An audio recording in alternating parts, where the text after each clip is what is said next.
अच्छा जी, ये वीडियो बड़ी इंपॉर्टेंट है उन पेरेंट्स के लिए जिनके 2 या 4 बच्चे हैं, 2 3 4 बच्चे हैं और वो जो है वो ना जानते हुए या जानते हुए बाज़ औक़ात बच्चों का मुवाज़ना करते हैं, अपने बच्चों का मुवाज़ना करते हैं, कंपैरिज़न करते हैं कि मेरा फलां बच्चा जो है फलां बच्चे से बहुत ज़्यादा ब्रिलियंट है, फलां बच्चा मेरा ज़रा स्लो लर्नर है, निकम्मा है, इस तरह के वर्ड्स भी यूज़ करते हैं।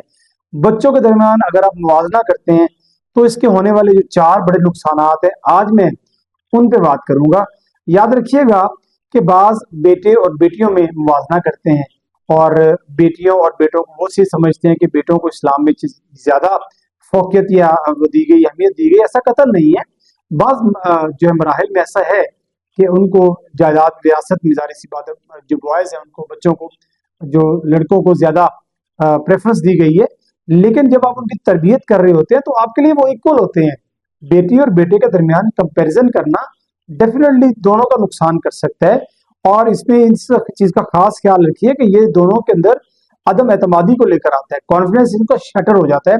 अगर आप ये कहते हैं कि मेरा बेटा मेरी बेटी से ज़्यादा अच्छा काम कर रहा है, मेरी बेटी बेटे से ज़्यादा अच्छा काम कर रही है, और ये बातें अगर आप उनके सामने कहते हैं तो बहुत बड़ा नुकसान हो जाता है और दोनों में ना सिर्फ कॉन्फिडेंस शैटर होता है। पहला नुकसान, उनका कॉन्फिडेंस बूस्ट नहीं करता, वो शैटर हो जाता है, खुद एतमादी नहीं रहती।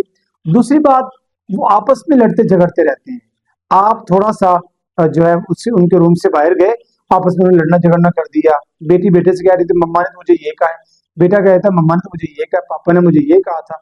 जब आप कंपैरिजन करते हैं तो डेफिनेटली उनके दरमियान जो है वो एक दरार आ जाती है। वो जो दरार है वो मसाइल पैदा करती है और वो एक दूसरे को अपना दुश्मन समझने लगते हैं।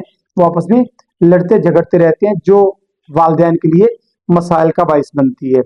तीसरी बात, मुस्तकिल तौर पर आप जिस बच्चे को निकम्मा या स्लो लर्नर कहते हैं, डेफिनेटली आप देखते हैं कि 4 बच्चे हैं, उनमें से 2 अच्छे हैं, 2 थोड़े स्लो लर्नर है या 1 स्लो लर्नर है।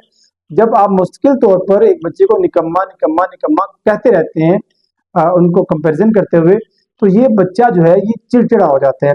इस बच्चे के दिल में डर बैठ जाता है, खौफ बैठ जाता है कि मेरे वालिदैन मुझे हर रोज ये काम कहते हैं और शायद मैं इतना निकम्मा हूँ। आप इंसान हैं, आप जो है वो बड़े हो गए हैं, आप खुद सोचें। अगर आपको मैं एक बात को बार बार आपसे कहूँ कि चले यहाँ बैठे पानी पी ले, चले यहाँ बैठे पानी पी ले, चले यहाँ बैठे पानी पी ले, बार बार की जो मेरा आपको ये कहना है, ये आपको सुन के बुरा लगेगा।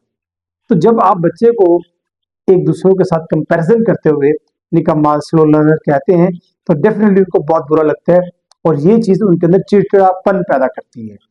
अगली बात, नंबर 4, आप बाज वालिदैन दूसरे लोगों से जब मिलते हैं, खास तौर पर अपने रिश्तेदारों से मिलते हैं, अपने फ्रेंड से जब मिलते हैं, तो अपने बच्चों का कंपैरिजन उनके बच्चों से करना शुरू कर देते हैं कि आपके बच्चे जो है ये कर चुके हैं, हमारे बच्चे तो भी यहाँ तक नहीं पहुंचे, इनको तो भी अल्फाबेट्स ठीक से नहीं आते, ये भी जो है वो 5 6 साल 7 8 साल इसकी उम्र होगी, अभी क्लास प्रेप से आगे नहीं जा रहा।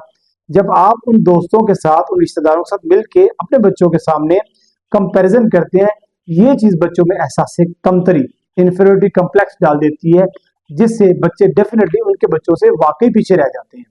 मान ये बात लाजिमी मानिए कि इनकरेज करने से बच्चा बूस्ट करता है हर हवाले से, लेकिन जब आप उसको हमेशा क्रिटिसाइज करते रहेंगे, तनकीद करते रहेंगे, तो वो उनके अंदर जो छुपी हुई सलाहियत है वो जंग आलूद हो जाएंगी और वो नाकामी से दो चार होंगे।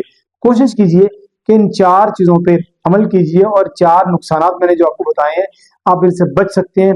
सिर्फ आपने एक टेक्निक यूज करनी है, कंपैरिजन कभी नहीं करना, ना अपने बच्चों के साथ ना दूसरों के साथ।